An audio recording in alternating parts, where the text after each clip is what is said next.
사도신경으로 신앙을 배웠습니다. 나는 전능하신 아버지 하나님 천지의 창조주를 믿습니다. 나는 그의 유일하신 아들 우리 주 예수 그리스도를 믿습니다.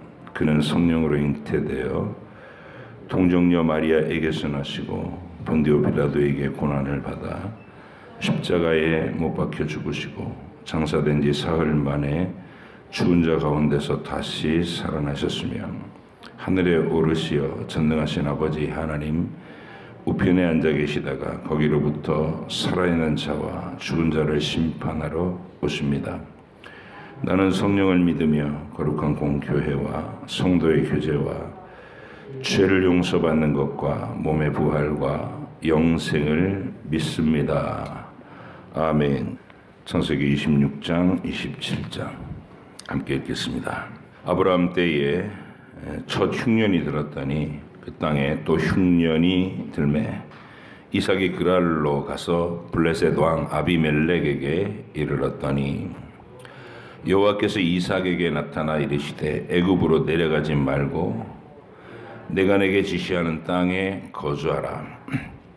이 땅에 거류하면 내가 너와 함께 있어 내게 복을 주고 내가 이 모든 땅을 너와 내 자손에게 주리라. 내가 내 아버지 아브라함에게 맹세한 것을 이루어 내 자손을 하늘의 별과 같이 번성하게 하며 이 모든 땅을 내 자손에게 주리니 내 자손으로 말미암아 천하 만민이 복을 받으리라. 이는 아브라함이 내 말을 순종하고 내 명령과 내 계명과 내 율례와 내 법도를 지켰음이라 하시니라. 이삭이 그랄에 거주하였더니 그곳 사람들이 그의 아내에 대하여 물음에 그가 말하기를 그는 내 누이라 하였으니 리브가는 복이 아리따움으로 그곳 백성이 리브가로 말미암아 자기를 죽일까 하여 그는 내 아내라 하기를 두려워함이었더라. 이삭이 거기 오래 거주하였더니 이삭이 그 아내 리브가를 껴안은 것을 블레셋 왕 아비멜렉이 창으로 내다본지라.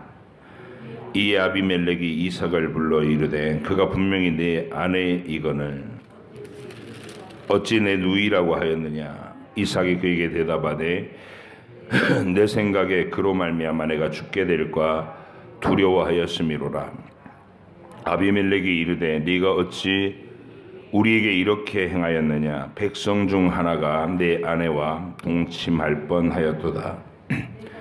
네가 죄를 우리에게 입혔으리라. 아비멜렉이 이에 모든 백성에게 명하여 이르되 이 사람이나 그의 아내를 범하는 자는 죽이리라 하였더라. 이삭이 그 땅에서 농사하여 그 해에 100배나 얻었고 여호와께서 복을 주심으로 그 사람이 창대하고 왕성하여 마침내 거부가 되어 양과 소가 떼를 이루고 종이 힘이 많으므로 블레셋 사람이 그를 시기하여 그 아버지 아브라함 때에 그 아버지의 종들이 판 모든 우물을 막고 흙으로 메웠더라. 아비멜렉이 이삭에게 이르되 네가 우리보다 크게 강성한즉 우리를 떠나라.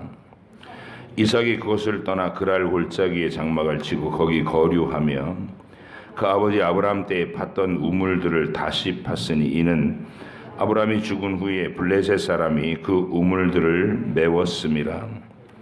이삭이 그 우물들의 이름을 그의 아버지가 부르던 이름으로 불렀더라.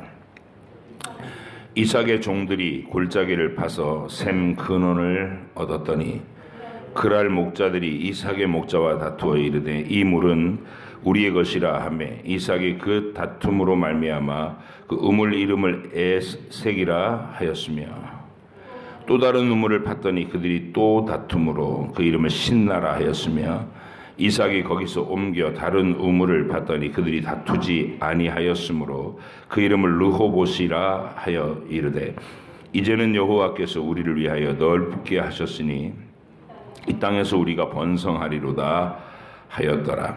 이삭이 거기에서부터 부엘세바로 올라갔더니 그 밤에 여호와께서 그에게 나타나 이르시되 나는 내 아버지 아브라함의 하나님이니 두려워하지 말라. 내 종 아브라함을 위하여 내가 너와 함께 있어 내게 복을 주어 내 자손이 번성하게 하리라 하신지라.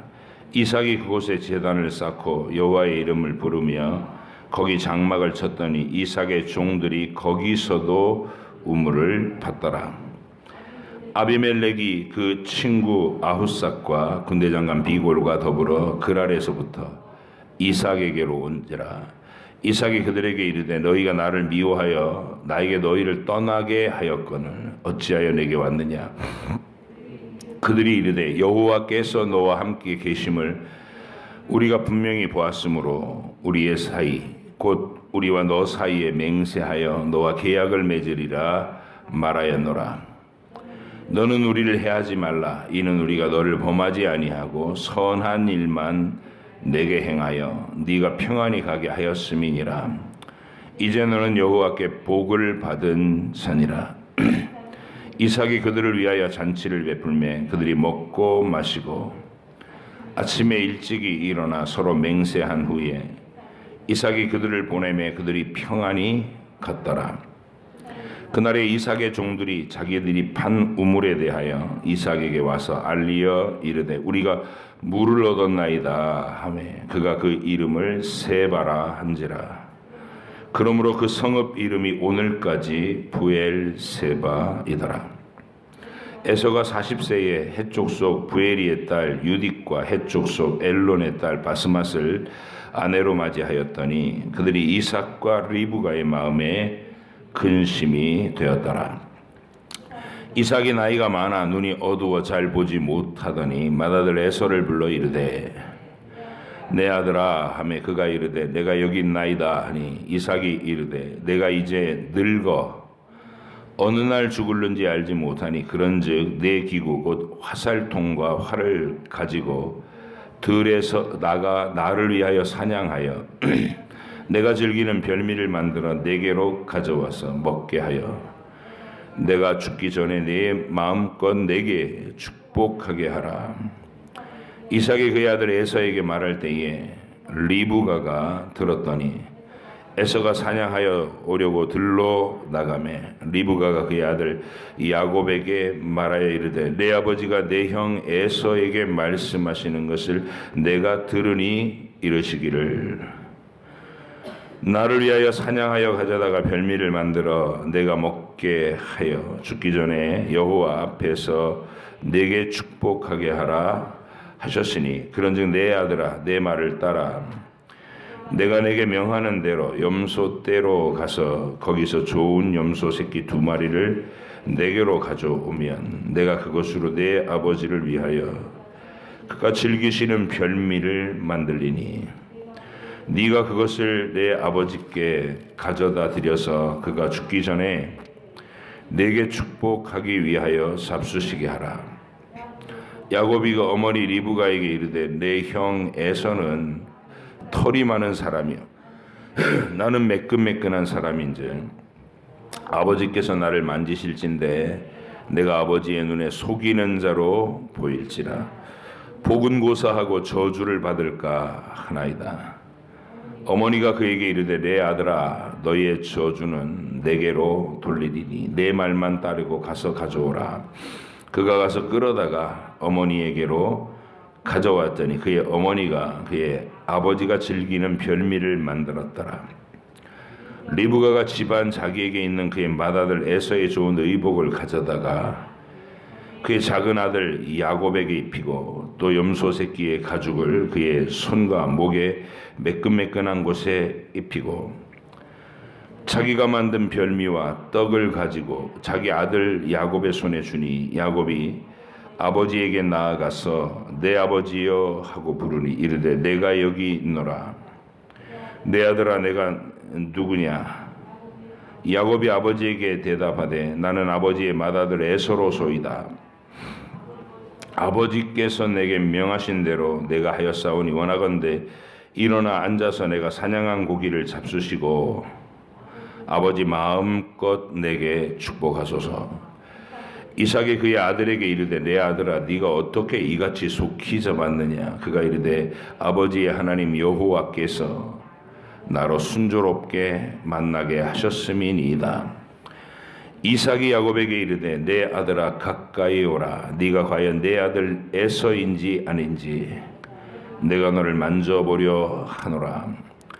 야곱이 그의 아버지 이삭에게 가까이 가니 이삭이 만지며 이르되 음성은 야곱의 음성이나 손은 에서의 손이로다 하며 그의 손이 형 에서의 손과 같이 털이 있으므로 분별하지 못하고 축복하였더라. 이삭이 이르되 내가 참 내 아들 에서냐? 그가 대답하되 그러하니이다. 이삭이 이르되 내게로 가져오라. 내 아들이 사냥한 고기를 먹고 내 마음껏 네게 축복하리라. 야곱이 그에게로 가져가매 그가 먹고 또 포도주를 가져가매 그가 마시고 그의 아버지 이삭이 그에게 이르되 내 아들아 가까이 와서 내게 입맞추라. 그가 가까이 가서 그에게 입맞추니 아버지가 그의 옷에 향취를 맡고 그에게 축복하여 이르되 내 아들의 향취는 여호와께서 복주신 밭의 향취로다. 하나님은 하늘의 이슬과 땅의 기름짐이며 풍성한 곡식과 포도주를 내게 주기를 원하노라. 만민이 너를 섬기고 열국이 내게 굴복하리니 네가 형제들의 주가 되고 내 어머니의 아들들이 내게 굴복하며 너를 저주하는 자는 저주를 받고 너를 축복하는 자는 복을 받기를 원하노라. 이삭이 야곱에게 축복하기를 마침에 야곱이 그의 아버지 이삭 앞에서 나가자 곧 그의 형 에서가 사냥하여 돌아온지라. 그가 별미를 만들어 아버지에게로 가지고 가서 이르되 아버지여 일어나서 아들이 사냥한 고기를 잡수시고 마음껏 내게 축복하소서. 그의 아버지 이삭이 그에게 이르되 너는 누구냐?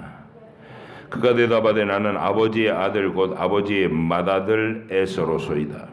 이삭이 심히 크게 떨며 이르되 그러면 사냥한 고기를 내게 가져온 자가 누구냐? 네가 오기 전에 내가 다 먹고 그를 위하여 축복하였은즉 그가 반드시 복을 받을 것이니라.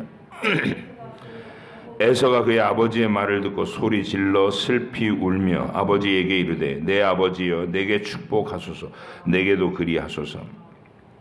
이삭이 이르되 내 아우가 와서 속여 내 복을 빼앗았도다.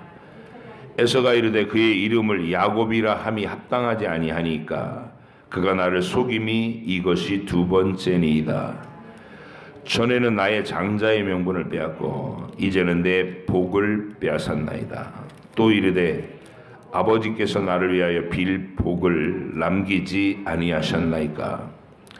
이삭이 에서에게 대답하여 이르되 내가 그를 너의 주로 세우고 그의 모든 형제를 내가 그에게 종으로 주었으며 곡식과 포도주를 그에게 주었으니 내 아들아 내가 네게 무엇을 할 수 있으랴. 에서가 아버지에게 이르되 내 아버지여 아버지가 빌 복이 이 하나뿐이리이까 내 아버지여 내게 축복하소서. 내게도 그리하소서 하고 소리를 높여 우니 그 아버지 이삭이 그에게 대답하여 이르되 내 주소는 땅의 기름짐에서 멀고 내리는 하늘 이슬에서 멀 것이며 너는 칼을 믿고 생활하겠고 내 아우를 섬길 것이며 네가 매임을 벗을 때에는 그 멍에를 내 목에서 떨쳐버리리라 하였더라. 그의 아버지가 야곱에게 축복하고 한 그 축복으로 말미암아 에서가 야곱을 미워하여 심중에 이르기를 아버지를 곡할 때가 가까웠은즉 내가 내 아우 야곱을 죽이리라 하였더니 맏아들 에서의 이 말이 리브가에게 들리매 이에 사람을 보내어 작은 아들 야곱을 불러 그에게 이르되 내 형 에서가 너를 죽여 그 한을 풀려 하니 내 아들아 내 말을 따라 일어나 하란으로 가서 내 오라버니 라반에게로 피신하여 네 형의 노가 풀리기까지 몇 날 동안 그와 함께 거주하라. 내 형의 분노가 풀려 네가 자기에게 행한 것을 잊어버리거든 내가 곧 사람을 보내어 너를 거기서 불러오리라. 어찌 하루에 너희 둘을 이르랴. 리브가가 이삭에게 이르되 내가 햇사람의 딸들로 말미암아 내 삶이 싫어졌거늘 야곱이 만일 이 땅의 딸들 곧 그들과 같은 햇사람의 딸들 중에서 아내를 맞이하면 내 삶이 내게 무슨 재미가 있으리까. 아멘. 기도하겠습니다. 하나님 아버지, 아브라함에게서 이제 이삭에게로, 또 이삭에게서 야곱에게로 하나님의 약속이 계승되는 장면을 우리가 보나이다. 우리도 우리의 가정 안에서 부모의 믿음이 자녀들에게 전달되고 계승되는 그 일이 얼마나 중요한 일이며, 또 얼마나 사람의 뜻대로 되지 않는 하나님의 응답하심과 만나주심이 있어야 되는 일인 것을 우리가 이 아브라함과 이삭과 야곱의 역사에서 알게 하시고, 그러므로 만만히 생각하고 안일하게 여길 것이 아니라 늘 기도하며 늘 간절한 눈물로 주님께 구하고, 아브라함의 믿음이 이삭에게로, 이삭의 믿음이 야곱에게로 살아계신 하나님을 만나고 그 하나님을 경외하는 그 믿음이 어떻게 건너가는지, 어떻게 이어져서 번성하는지, 꽃 피우는지를 우리가 잘 묵상하게 하시고 그 원리를 우리 마음속에 새기게 하여 주옵소서. 감사드리며 예수님의 이름으로 기도하옵나이다. 아멘.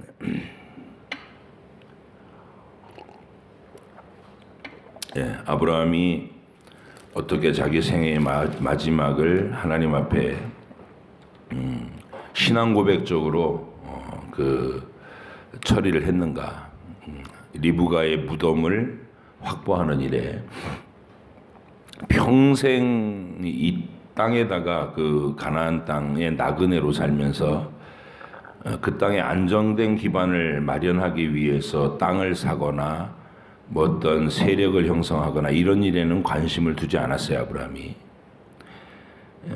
오직 그냥 나그네로 이 땅을 떠돌라, 네가 밟는 모든 땅을 먼 훗날 너의 후손들에게 영토로 줄 것이다. 이 약속 붙잡고 하나님 말씀에 순종하여 서러운 나그네로서의 삶을 감당한 겁니다. 우리 신약의 이 기록자들이 해석할 때에 나온 바 본향을 생각하였다면 돌아갈 기회가 언제나 있었다. 갈대아 우루, 그냥 유프라테스 강만 넘으면 우루로 갈 수 있어요.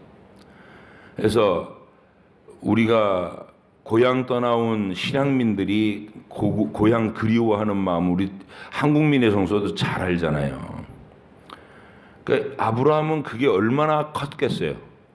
그렇게 행복했던 시절의 땅인데, 우루가 아버지 좋은 능력 있고 그리고 자상한 아버지 데라, 아들들이라면 막 끔찍하게 여기고 자기가 모든 걸 처리해주는 멋있는 아빠, 그런 데라에게서 자랐던 어린 시절에 온 동네가 다 자기 친척들이고, 나가면 뭐 아브라함 하면서 귀여움 독차지하고 뭐 그랬던 우르가, 갈대아 우르가 얼마나 그리운 고향이겠어요.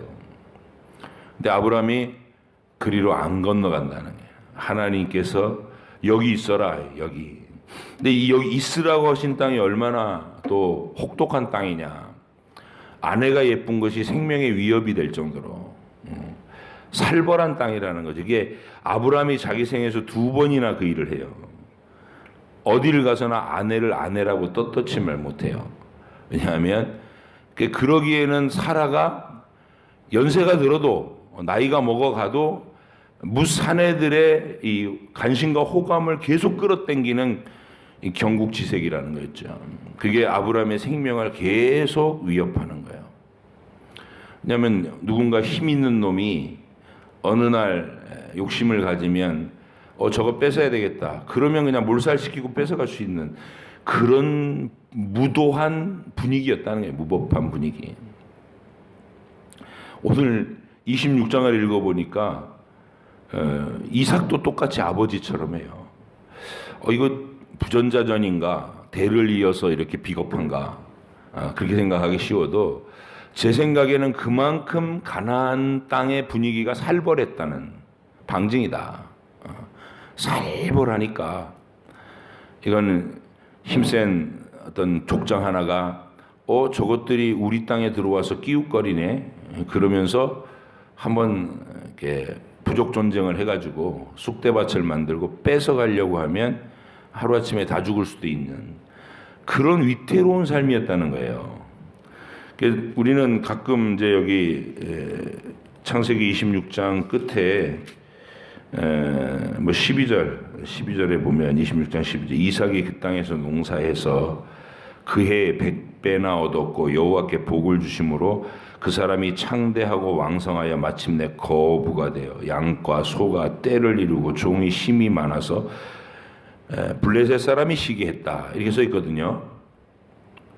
그래서 여기 꽂혀요. 100배나 얻었고 창대하고 왕성하여 마침내 거부가 됐다.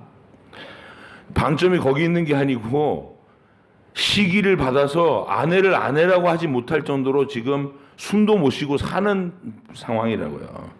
그래서 하나님 부자 되게 해주셨다니까 와 복 받았구나 그런 내용이 아니잖아요. 지금 이 분위기는 아브라함도 그렇고 이삭도 그렇고 위기의 땅, 살벌한 땅, 목숨이 왔다 갔다 하는 땅, 그 좋은 고향을 두고 거기 하나님 거기서는 떠나라 하시고 너 거기 돌아가면 안 돼.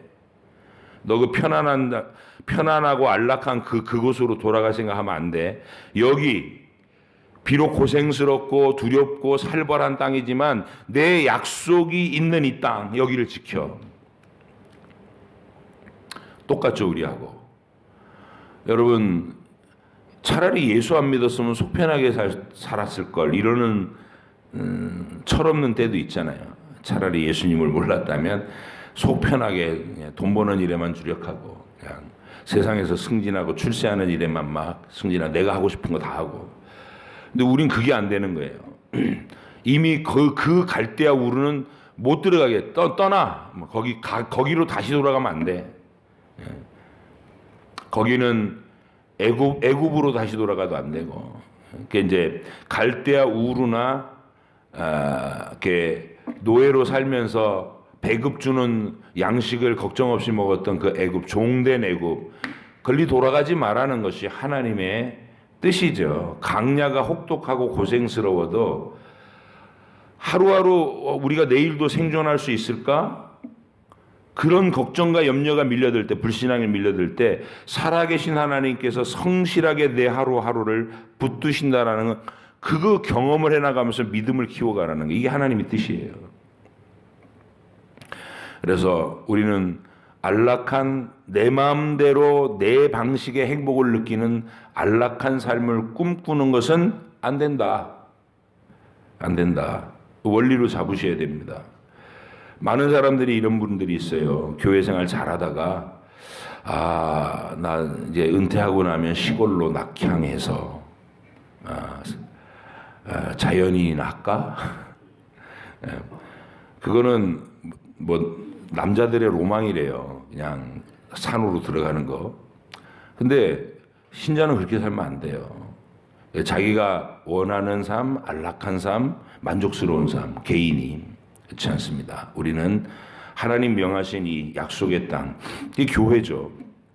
교회라는 터전, 문제도 많고 서로 막 상처도 많고 갈등도 많고 지지고 볶는 죽을 때까지 그 현장을 끝까지 믿음과 지혜로 지키는 사람. 그래서 이 교회에 속하여 하나님의 몸된 교회를 끝까지 지탱하고 그 믿음을 후대에 계승시키고 그리고 마지막까지 천국 소망을 뚜렷하게 드러내면서 영광스럽게 하늘로 입성할 수 있는 사람이 되라는 거. 그게 하나님의 뜻입니다. 떠나지 마라. 위기의 땅 그 살벌한 죽음이 넘실거리는 땅에 우리는 복음을 선포하면서 하나님의 진리를 드러내면서 살아계신 여호와께서 세상을 통치하시고 그분이 구원하실 자들을 구원하시고 심판하실 자들을 심판하신다. 이걸 선포하고 다니는 거예요. 그 땅에서. 그래서 26장에 읽어보면 이삭에게 하나님 하시는 명령이 여기서 벗어나지 마라 이 명령이에요. 벗어나지 마라. 두려운 땅인데 호시탐탐 힘센 놈들이 힐끼들끼 쳐다보면서 저걸 언제 뺏어가지? 이런 분위기가 느껴지는 살벌한 땅인데 하나님은 여기 벗어나지 마라. 여기가 약속의 땅이다. 네 아버지 아브라함에게 약속했고 너에게 약속한다. 앞으로 너의 후손들이 차지할 땅.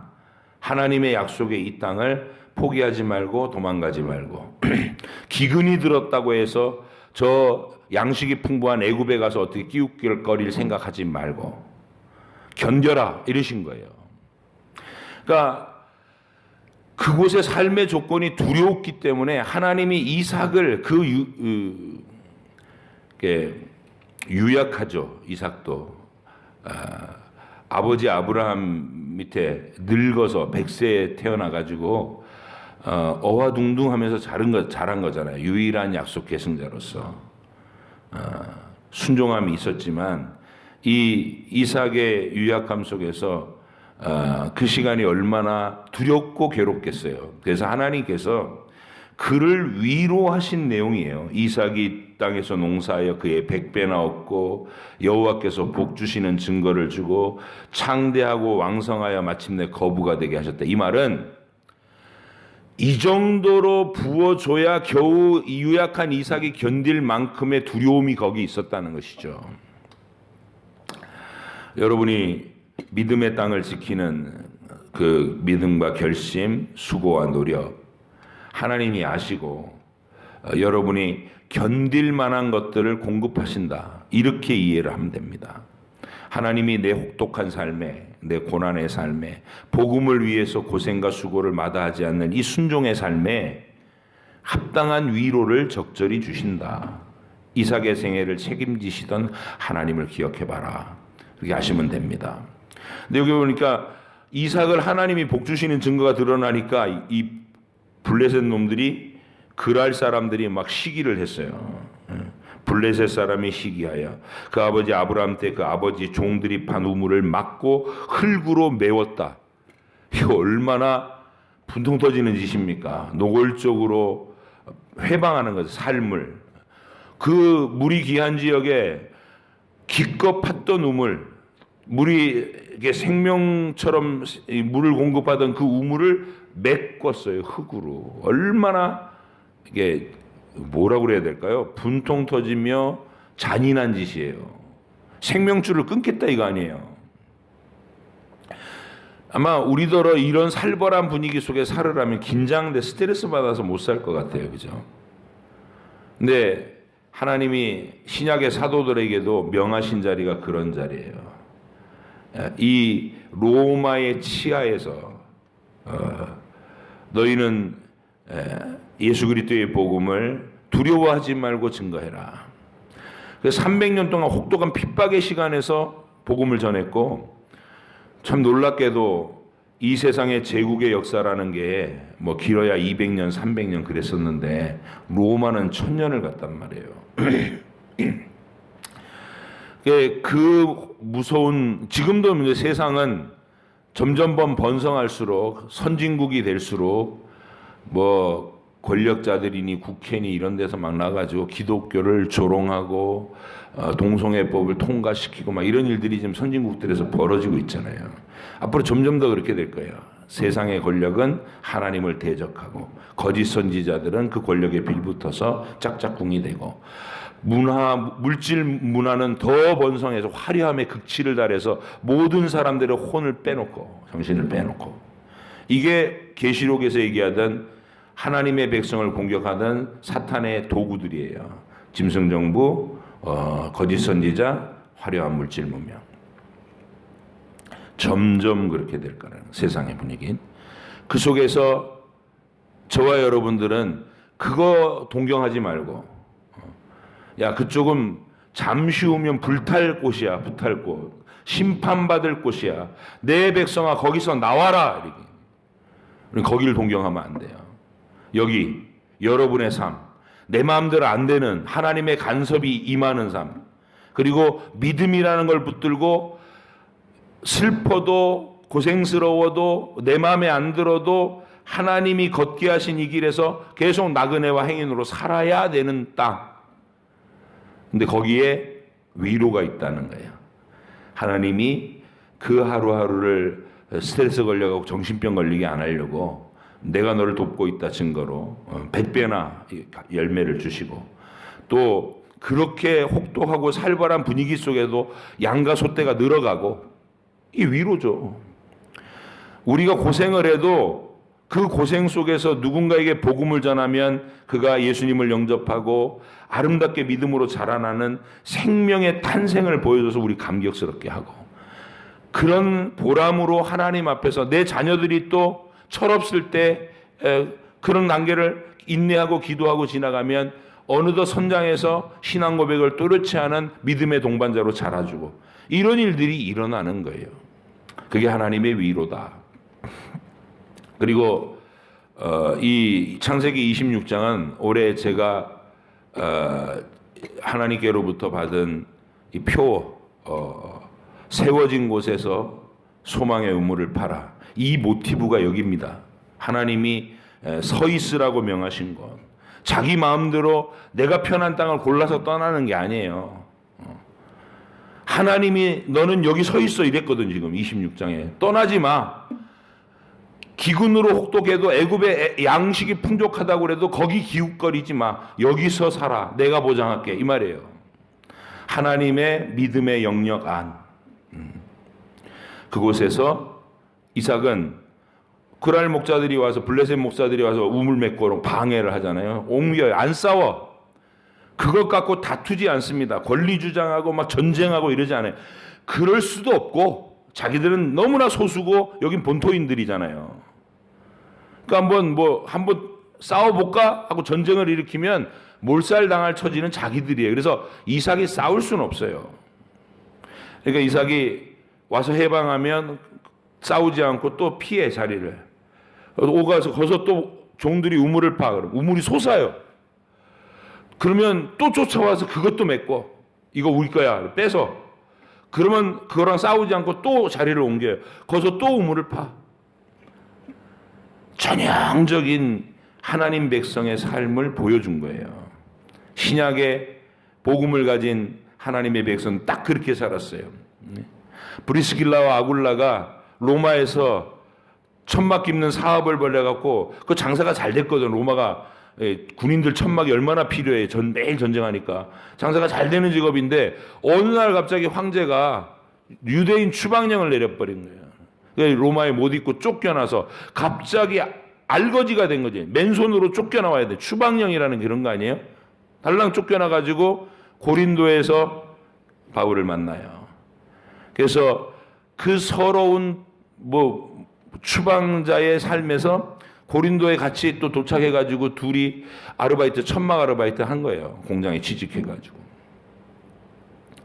그러면서도 그 고린도 사역에서 바울과 함께 브리스길라와 아굴라가 얼마나 아름다운 사역으로 고린도의 교회를 든든히 세웁니까? 그리고 에베소까지 동원해서 에베소에서도 목회를 하고, 젊은 아볼로라고 하는 구약 성경을 잘 아는 아주 신통한 청년 하나를 또 성경 공부시켜가지고 예수님의 복음을 구약의 예언으로 잘 이해하게 해서 고린도 교회의 설교자로 보내고, 막 이런 일. 그게 브리스길라 아굴라의 삶이에요. 안락한 삶이 펼쳐지는 게 아니라 막 하루아침에 삶을 박탈당하고 쫓겨다니고 그렇게 살아도 하나님의 약속 아래 머무르는 거. 그들의 삶이 지금 우리가 볼 때 그들이 그렇게 해서 영적인 자리로 와가지고 사역자들이 됩니다. 천막 만드는 공장 주인이었던 사람이 삶의 거처로 쫓겨나더니 바울 만나가지고 복음에 헌신하다가 사역자가 되는 거예요. 멋진 이야기입니다. 이삭에게 하나님이 주시던 위로하고 똑같이. 그리고 여러분 이 26장에서 또 여러분이 보셔야 될 주된 장면은 뭐냐면, 마침내 그러니까 다투지 않고 계속 우물을 팠더니 하나님이 계속 우물을 터뜨려 주시죠. 마지막까지. 이거 굉장히 큰 위로고, 또 한 가지는 시기하던 적들이 두려워하게 해주세요. 어떤 방법인지 모르지만 하나님이 그들에게 두려움이 임하게 해서. 그래서 아마 이런 걸 거예요. 우물을 그렇게 얻는다는 게 불가능한 일이잖아요. 자기 눈에 보기에. 아니 가는 곳마다 우물이 솟아. 자기는 10개를 파면 그중에 뭐 실패율이 너무 높아서 우물 얻는다는 게 그게 하늘의 별 따기인데 이 이삭이라는 사람 보니까 가는 곳마다 우물이 솟아. 파면 나와. 아, 이거는 신의 가호다. 이 사람 잘못 건드리면 안 되겠구나. 자기들이 두려워하게 됐어요. 이삭이 두려운 게 아니라 이삭은 만만한데 이삭 배후에서 그를 붙들고 있는 뭔가 신적인 능력이 두려운 거예요. 그래서 그날에 이 왕이 와가지고 군대장관하고 와서 화친을 청하잖아요. 우리가 보기에는 신이 너와 함께하고 있다. 우리를 해롭게 하지 마라. 이러면서 오히려 자기들을 해치지 말아달라고 와서 사정을 하는 그런 모습으로 이삭을 하나님이 높이 들어주셨다. 자, 그래서 이 장면 잘 기억하시고 27장은 이삭의 어두운 영성 부분이에요. 그러니까 사람이 명함이 있는 거예요. 하나님께 순종한 부분이 있고 아름다운 부분이 있고 디테일한 영성에 들어가서 분별력이 부족한 이삭. 근데 그게 참 이해가 되는 게 아버지로서 두 아들을 쌍둥이 조건이 이란성 쌍둥이였겠죠. 이 두 아들을 보는데 평소에 온건하고 그냥 조용한 성품의 이삭으로서는 남자답고 씩씩하고 이렇게 단순하고 생각의 틀이 얘기를 해도 시원시원하고 이러는 에서가 그냥 끌린 거예요. 그냥 편애된다는 게 그런 거잖아요. 그냥 에서만 보면 마음이 흐뭇해.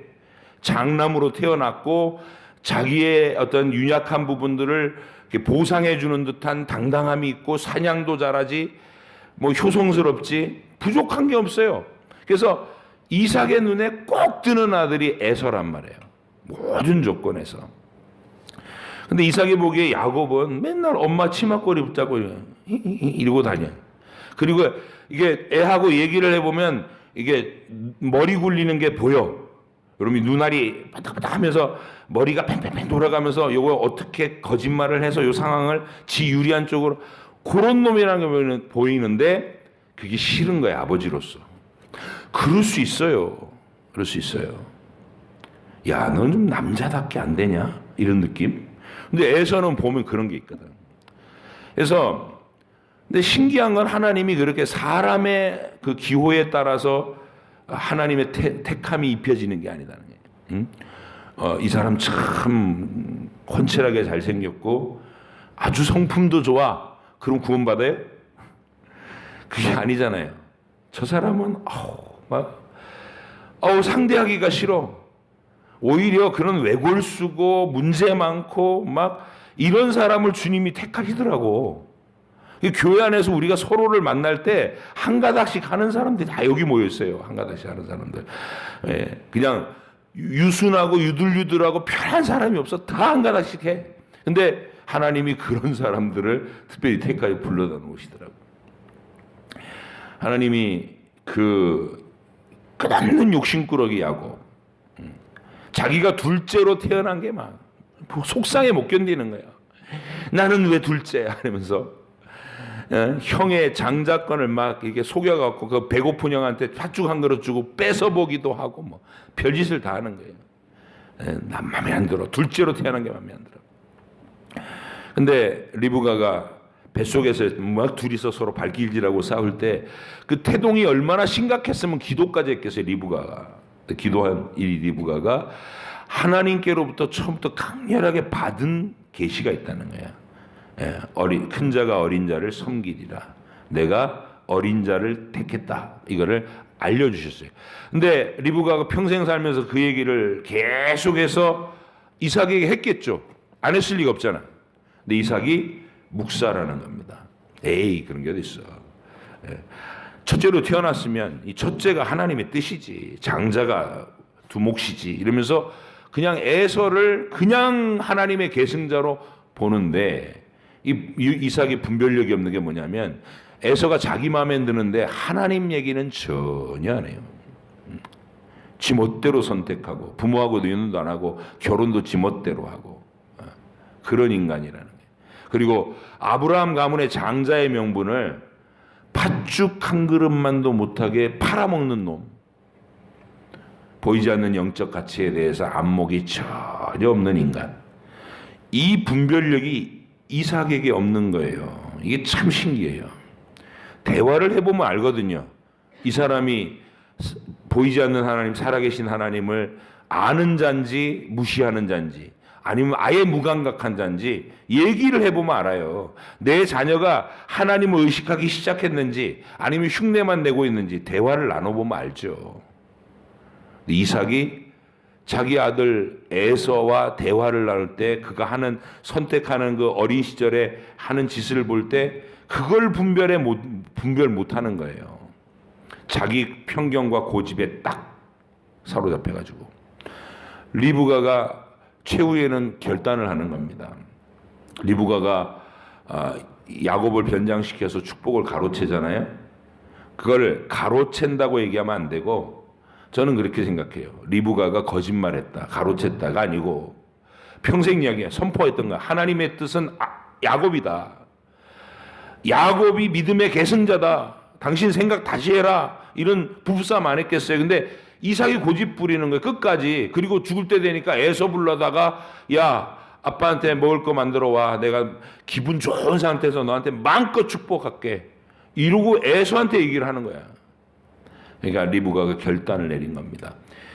에서가 돌아오면 들통날 거짓말이잖아요. 그걸 남편을 속이려고, 끝까지 속이려고 했던 거짓말이다. 그게 아니고 어차피 몇 시간 오면 드러날 상황을 리브가가 주도해서 들이밀은 거예요. 이게 하나님 뜻이다. 당신 그쪽으로 가면 안 된다. 이게 하나님 뜻이다. 밀어붙인 거. 저는 그 장면이 리브가의 신앙 고백이라고 얘기합니다. 그래서 리브가가 그 신앙 고백을 밀어붙였고, 이삭이 그 과정에서 속으면서 기도했는데 하나님의 떨림이 왔어요. 이 에서가 돌아와 가지고, 아버지 나한테 밀복을 안 남겼습니까? 막 울며 부르짖는데 내가 다 그에게 줬다. 취소되지 않는다. 그 말은 하나님이 기도하는 중에 특별한 사인을 주신 거예요. 마침내 리브가의 말이 맞았구나.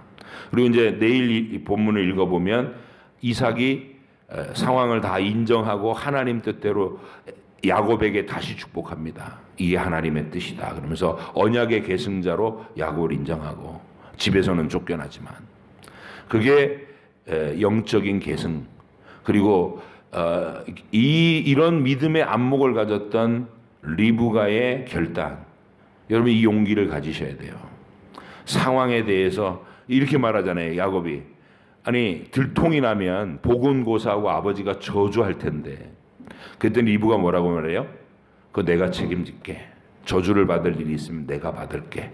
하지만 이게 하나님의 뜻이야라는 확신이 있는 거예요. 왜냐하면 기도하면서 받았던 하나님의 처음부터의 계시를 확실하게 붙들고 있는 사람이 리브가였기 때문에 마침내 이삭의 잘못된 편견을 리브가의 영성으로 바로잡는 아름다운 이야기. 여러분이 여러분의 삶에서도 그런 역할 하셔라. 아내가 정신 차리면 이 이삭의 띨띨함이 보완이 되는 거예요. 그래서 배가 산으로 안 가고, 그래도 이삭이 아브라함의 하나님, 이삭의 하나님, 야곱의 하나님 이름이 그 보존될 수 있었던 건 바로 리브가의 공이 컸던 겁니다. 기도하겠습니다. 하나님 아버지, 감사합니다. 주의 사랑과 은혜가 어떻게 아브라함에게서 이삭에게로 건너갔는지, 그 속에서 리브가의 그 간절한 믿음과 고백은 무엇이었는지, 하나님, 우리가 묵상할 재료들이 많이 있습니다. 오늘 하루 이 장면들을 묵상하면서 하나님, 위기가 있고 두려움이 있는 그 땅에서 떠나지 말고 견디라고 말씀하셨던 하나님이 이삭의 그 순종하는 삶에 늘 복되게 하셨고, 영적인 분별력은 떨어졌지만 그래도 그가 하나님 앞에 우직하게 순종한 면이 있어서 하나님께서 그를 끝까지 사랑하신 줄 압니다. 하나님, 오늘 기도하며 또 출발하는 이 하루가 하나님의 인도하심 속에서 아름답게 진행되게 하시고, 우리도 이삭처럼 하나님의 증거들을 곳곳에서 발견하며 소망의 우물을 계속 팔 수 있는 저희들이 되게 해 주시옵소서. 감사드리며 예수님의 이름으로 기도합니다. 아멘. 하늘에 계신 우리 아버지 이름을 거룩하게 하시며 아버지 나라가 오게 하시며 아버지 뜻이 하늘에서와 같이 땅에서도 이루어지게 하소서. 오늘 우리에게 일용할 양식을 주시고 우리가 우리에게 잘못한 사람을 용서하여 준 것 같이 우리 죄를 용서하여 주시고 우리를 시험에 빠지지 않게 하시고 악에서 구하소서. 나라와 권능과 영광이 영원히 아버지의 것입니다. 아멘.